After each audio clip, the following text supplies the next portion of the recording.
Welcome back, everybody, to Mindset, Motivation, and Money for another deep dive. This time, we're getting up close and personal. Uh-oh. Yeah, getting deep down inside. Deep down inside. Ourselves. Love it. Honestly analyzing how we can ditch those bad habits and create lasting change for good. I like that. I like that angle. It's not just about analyzing ourselves. It's about using that analysis as fuel. For change. For real change. For good. Yeah. Like actually changing. Lasting change. Not just like trying something for a week. Yeah. Reading a self-help book and be like, all right, I'm done. I know all the secrets of the universe now. Yeah, exactly. Yeah. We've all been there. We've all been there. So get ready to unlock your potential.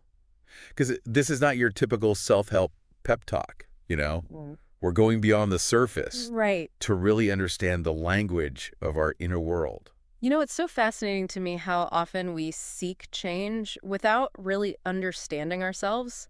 The forces at play within us. We go after these quick fixes. We devour these self-help books looking for that magic formula.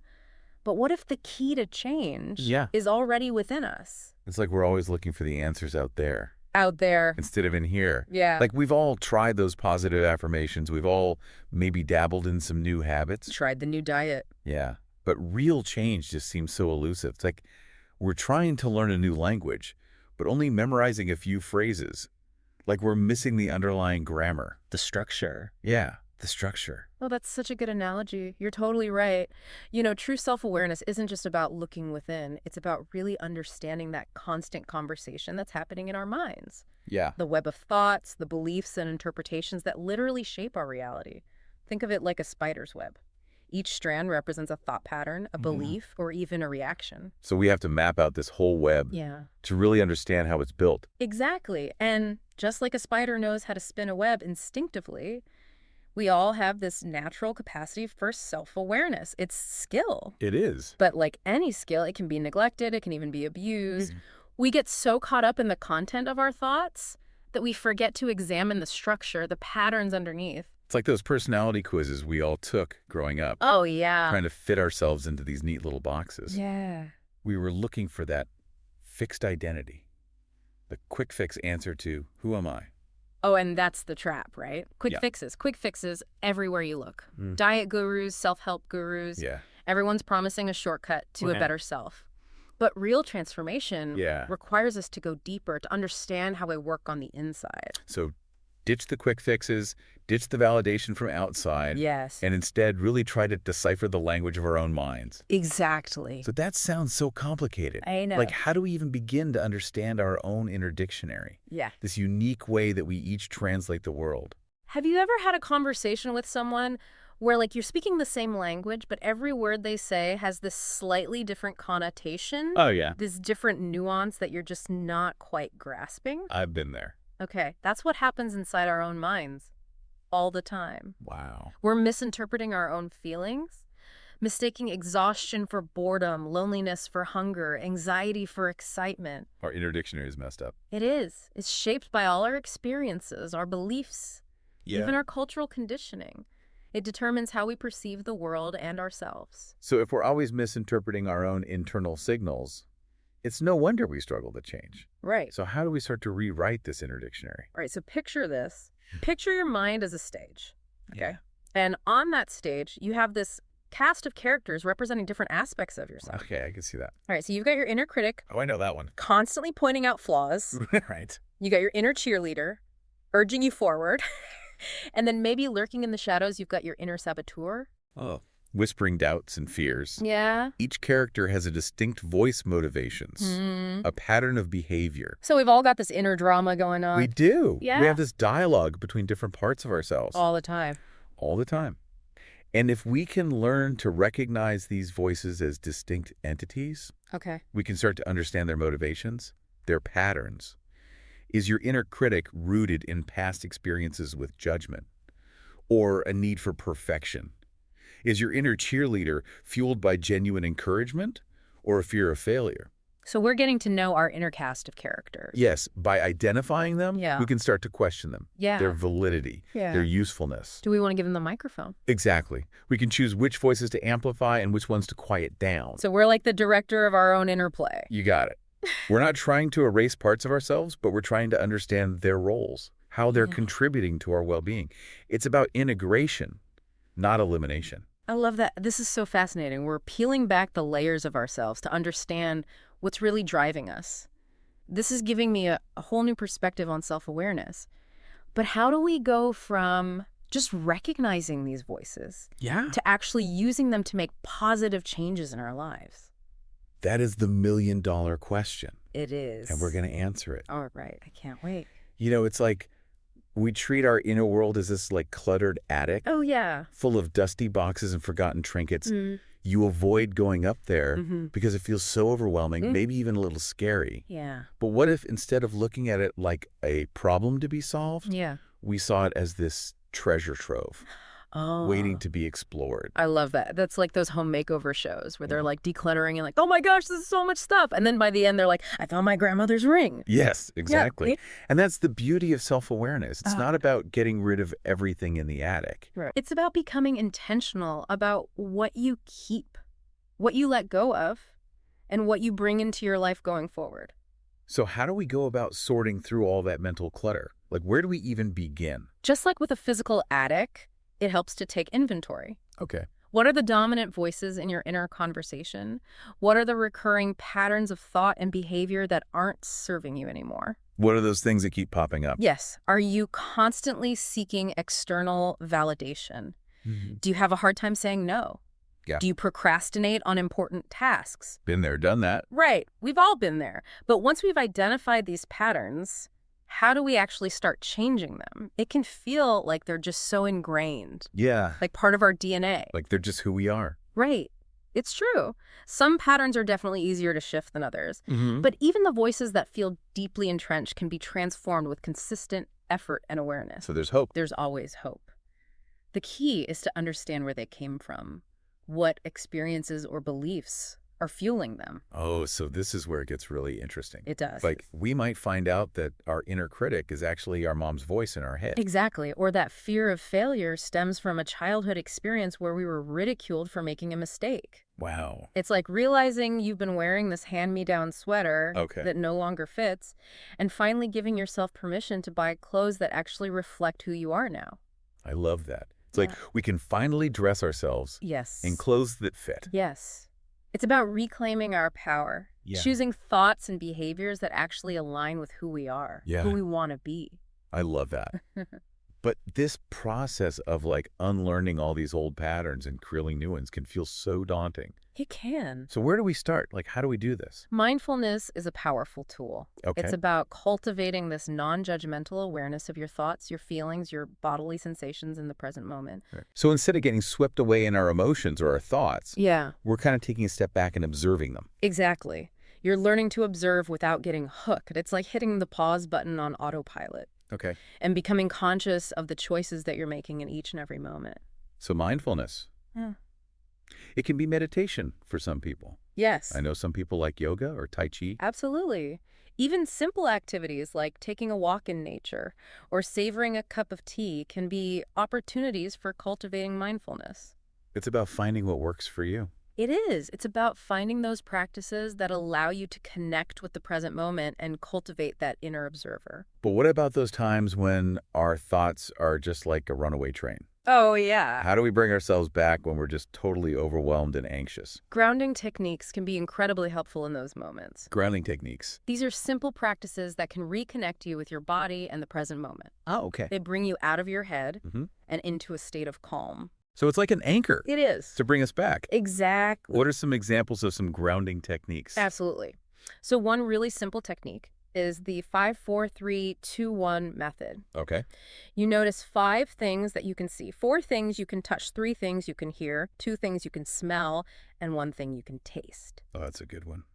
This helps shift your attention away from those distressing thoughts and back into your sensory experience. Back to reality. Back to reality. I've also heard of people using a grounding stone or object, Oh, yeah. something they can hold in their hand and focus on its texture, its temperature. Like a worry stone. Exactly. And there are so many others. You can experiment and find what works best for you. Yeah. The key is to have these tools in your arsenal so you can use them whenever you need to bring yourself back to that state of equilibrium. I love that. This is all so helpful. Yeah. But let's be honest. Sometimes we need more than just tools and techniques. Mm-hmm. Sometimes we need professional help from a therapist or a counselor. Absolutely. There's no shame in asking for help. In fact, it's a sign of strength and self-awareness to know when you need that extra support.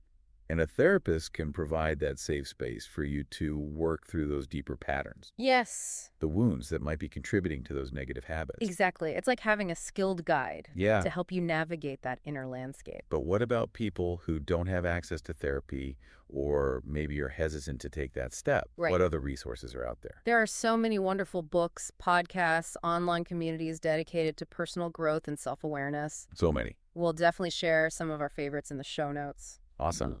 And don't forget, the most important resource is your own inner wisdom. So true. Trust your gut. Experiment with different things. And just be patient with yourself. Self-awareness isn't about achieving this perfect state of being. It's an ongoing journey of exploration and discovery. This has been so enlightening. I feel like I have so many tools now to not only analyze myself honestly, but also to create those better habits for meaningful change. I'm so glad to hear that. But before we wrap up this part of our deep dive, Yeah. what is one piece of advice you would give to someone just starting out on their self-discovery journey? That's a good question. Start by being kind to yourself. I like that. This journey can be challenging at times, and it's easy to get discouraged. Oh, yeah. But remember, you're doing the best you can with the tools and resources you have available. It's a process. It is a process. It's not about perfection. Yeah. It's about progress So true. and celebrating those small wins along the way. I think that's something we all forget to do sometimes. Yeah. Celebrate those little wins. We get so focused on the end goal that we forgot to acknowledge how far we've come Yeah. and all the effort we've put in. It's amazing how much our beliefs can shape our reality. We've been talking about these ingrained patterns and how they impact our actions. Yes. But how does that connect to our motivation Yeah. to actually achieving the goals we set for ourselves? Well, think about it. If you believe you're capable and worthy, Mhm. you're so much more likely to take action Yeah. toward your goals. You have that inner belief that propels you forward. So it's almost like our mindset is the fuel Yes. for our motivation. It's not just about willpower or discipline. Right. It's about cultivating a belief system that supports your aspirations. And I would imagine that the reverse is true too. Oh, absolutely. If you're always doubting yourself, Yeah. putting yourself down, Yes. that can drain your motivation. Absolutely. Let's- Keep you stuck. It's like that saying, whether you think you can or you think you can't. You're right. Yeah. Our beliefs can become self-fulfilling prophecies. So true. And this connection between mindset and motivation is probably especially important when it comes to our finances. Oh, for sure. We often think of money as this like separate thing Yeah. outside of our control. Right. But are you saying that our mindset actually impacts Huge impact. our financial reality? Absolutely. Your beliefs about money can either support or sabotage your financial success. So like if you think that money is evil or that rich people are greedy, Yeah. you might be subconsciously sabotaging your own financial growth. Right. It's like creating these internal roadblocks Yeah. that prevent you from achieving abundance. But on the flip side, if we view money as a tool Yeah. for creating positive change, Right. living a more fulfilling life, Yeah. then we're more likely to attract abundance and use it wisely. Exactly. It's not about chasing money for the sake of it. Right. It's about cultivating a healthy relationship with money. One that aligns with our values. Yes. And that shift in mindset can have such a profound impact Yeah. on your overall financial well-being.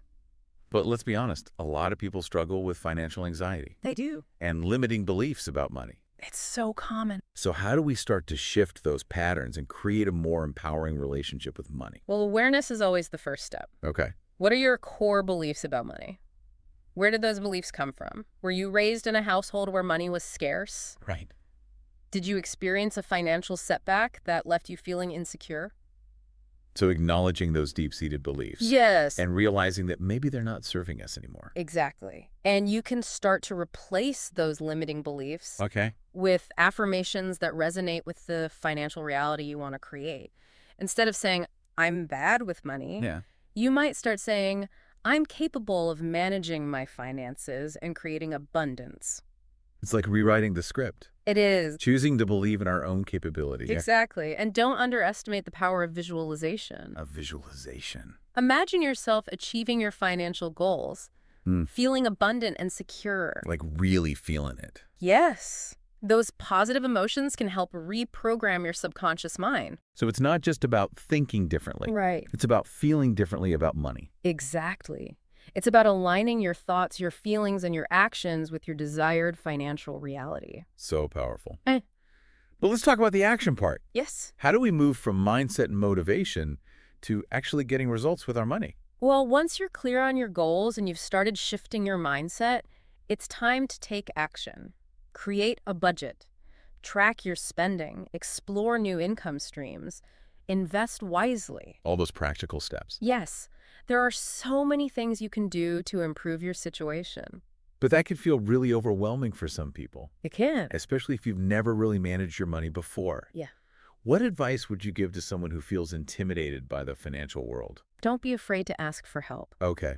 There are so many resources available. Financial advisors, online courses, books, podcasts. So many resources. Find someone you trust Yeah. who can guide you and support you. Even just talking to a friend or family member. Yes. Someone you trust can be so helpful. It's so important to have that support system as you navigate this Yeah. often complex world of finances. What about those emotional blocks? Mm-hmm. Things like fear of failure or even fear of success. Those are real. They are. And they can be so paralyzing. Hmm. But remember, fear is often a sign that you're on the right track. Oh, It means you're stepping outside your comfort zone. okay. You're moving towards something meaningful. It's a good thing. It is. It's Yeah. like that quote, "The cave you fear to enter holds the treasure you seek." I love that. Yes. So acknowledge those fears, Yes. but don't let them control you. Don't let them hold you back. Break down your goals into smaller steps. Celebrate your wins. Yeah. And remember, failure is an opportunity Yeah. for learning and growth. It's all part of the process. It is. This has been such an incredible journey of self-discovery, It has. really exploring how mindset, motivation, and money are all connected. They're so intertwined. I'm feeling really inspired to go out there and create change. That's awesome. I love that energy. But what about you? What's your biggest takeaway from this deep dive? You have the power within you to shape your reality. Believe in yourself, take action, and never stop learning and growing. Such great advice. Thank you so much for sharing your insights with us today. It's been my pleasure. This has been such a valuable conversation. I hope our listeners feel empowered to honestly analyze themselves, create better habits, and unlock their full potential. This has been an amazing deep dive into self-awareness. We've explored how our thoughts and beliefs can literally shape our lives, and more importantly, how we can create lasting change by understanding and transforming our inner world. Thanks for joining us on Mindset, Motivation, and Money. We'll see you next time.